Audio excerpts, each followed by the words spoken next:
नमस्कार। आपकी खबर यूट्यूब न्यूज चैनल के इस अंक में आपका स्वागत है। मैं हूं विवेकानंद उपाध्याय। लोकसभा चुनाव की राजनीति में अनुसूचित जाति के लिए सुरक्षित पलामू लोकसभा चुनाव की चर्चा देश के दूसरे चुनाव क्षेत्रों की अपेक्षा यहाँ कुछ अलग ही तरह से चल रहा है। जहाँ एक ओर पूरे देश में, यहाँ तक कि झारखंड में भी एनडीए तथा इंडिया गठबंधन के बीच प्रत्याशियों का चुनाव लड़ने के लिए मारामारी चल रहा है, वहीं पलामू लोकसभा चुनाव क्षेत्र में घूरन राम को राजद छोड़कर भाजपा में शामिल होने के बाद कौन चुनाव इंडिया गठबंधन की ओर से लड़ेगा, इसे लेकर प्रत्याशियों के मामले में टोटा सा पड़ गया है। दरअसल इसे समझने के लिए पलामू संसदीय चुनाव क्षेत्र की राजनीतिक पार्टियों की स्थिति पर गौर करने की जरूरत है।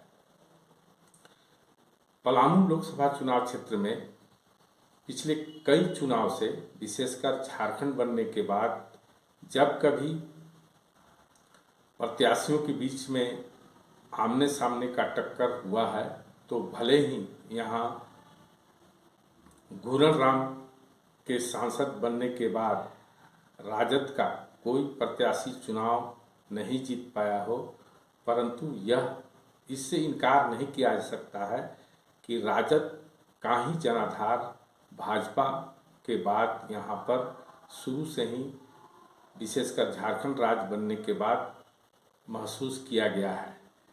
ऐसे में राजद के कमज़ोर होने के बाद इस लोकसभा चुनाव क्षेत्र में इंडिया गठबंधन के पास उम्मीदवारों का टोटा पड़ना स्वाभाविक सी परिस्थिति बन गई है। इसके मूल में महत्वपूर्ण कारण यह है कि भाजपा जहां पलामू संसदीय चुनाव क्षेत्र में एक मजबूत राजनीतिक पार्टी के रूप में स्थापित होती गई है, वहीं इंडिया गठबंधन से जुड़े दल यहाँ कमज़ोर दिनों दिन होते गए हैं। वैसे भी यदि पलामू लोकसभा चुनाव क्षेत्र के सभी 6 विधानसभा चुनाव क्षेत्रों का चर्चा करें तो गढ़वा को छोड़कर दूसरे कहीं भी वर्तमान में इंडिया गठबंधन के पास कोई विधानसभा क्षेत्र में उनके विधायक नहीं है। गढ़वा में झामुमो के विधायक मिथिलेश कुमार ठाकुर अवश्य हैं, परंतु छतरपुर, डाल्टनगंज, भवनाथपुर तथा विश्रामपुर में भाजपा का कब्जा है।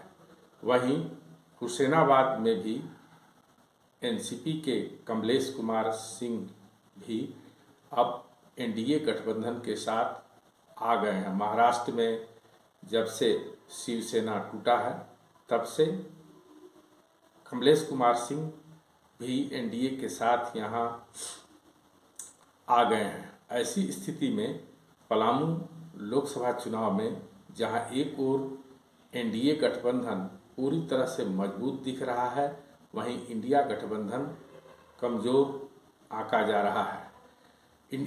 इसी का परिणाम है कि इंडिया गठबंधन में प्रत्याशियों को लेकर बहुत अधिक चर्चा नहीं है। ले देकर 1-2 नाम ही सामने आ रहे हैं। जैसा कि सूत्रों का मानना है कि विगत चुनाव की ही तरह इस बार भी राजद के कोटे में ही इंडिया गठबंधन का पार्टियों का यह सीट निर्धारित होने की पूरी संभावना है। इस परिस्थिति में राजद के प्रत्याशियों की सूची में पहले से घूरन राम आगे रहते थे, परंतु घूरन राम ने पिछले दिनों राजद छोड़कर जब से भाजपा की सदस्यता ग्रहण कर ली है, तब से राजद में कौन आने वाला लोकसभा चुनाव में प्रत्याशी बनेगा, इसे लेकर तरह तरह की अटकलबाजी एवं चर्चा चल रही है, जिसमें पुलिस महकमे के राजीव कुमार तथा बिमला कुमारी एवं राकेश कुमार, 3 नाम के अलावा किसी नाम की बहुत अभी तक चर्चा तक नहीं है। उसके उलट यदि भाजपा में देखें, एनडीए के लिए यह सीट भाजपा का निश्चित रूप से भाजपा के कोटे में जाएगा, इसमें कहीं कोई दुविधा इफ बट नहीं है। और उसका महत्वपूर्ण कारण यह है कि पिछले 2 मर्तबा से यहाँ सांसद इस क्षेत्र का प्रतिनिधित्व कर रहे हैं पूर्व झारखंड के DGP B D Ram hat-trick लगा पाएंगे, उन्हें इस बार फिर भाजपा चुनाव मैदान में उतारेगी अथवा दूसरा कोई कैंडिडेट सामने आएगा, इस बात की चर्चा इस लोकसभा चुनाव क्षेत्र में जोरों पर चल रही है। अटकलबाजी के दौर में सांसद बी.डी. राम के उम्र को लेकर यह कहा जा रहा है कि उम्र को देखते हुए उन्हें शायद इस बार हैट्रिक लगाने का मौका भाजपा नहीं देगी।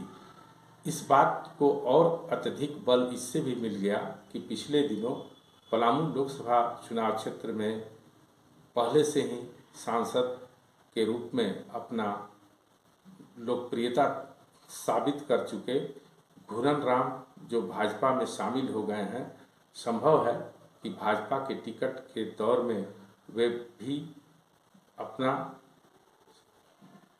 अपने आप को साबित करने में सफल हो सकते हैं। इसके अतिरिक्त भी पलामू लोकसभा चुनाव क्षेत्र में कई ऐसे चेहरे हैं जिन्हें लेकर लगातार चर्चा है, जो पिछले कई अंकों में हम आपके बीच रख चुके हैं।